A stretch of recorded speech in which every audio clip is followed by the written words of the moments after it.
Sweater घालून येत आहे, कानं बांधून का होईना येत आहे, अंगावर घेऊन का होईना येत आहे. आमच्या महिलांनी बघा, आमच्या ताईंनी काहीच घेतलं नाही, अंगावरही घेतलं नाही आणि काहीच नाही. याला म्हणायचं आवड. महिला मंडळ आपल्या गावकऱ्यांसाठी जोरदार टाळ्या सर्वजणी. आता तरी एक अंबाबा, आता तरी एक माझे माय, आता तरी एक अंबाबा, आता तरी एक माझे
बारा वाट जाय हीच माझी ग पुण्याय.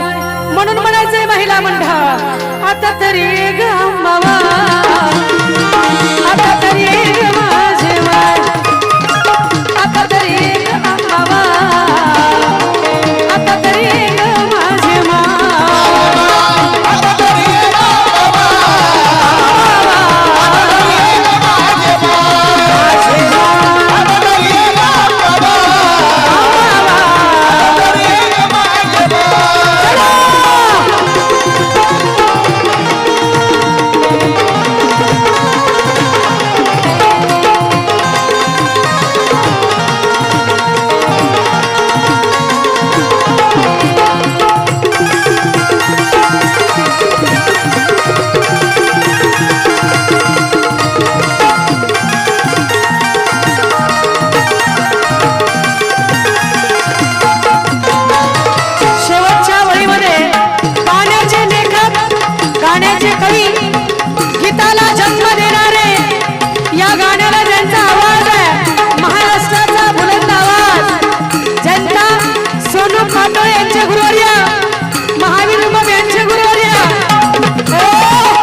आता मला नको ग काही. महिला मंडळ म्हणून म्हणत आहे भक्त आता तरी ग अंबाबा,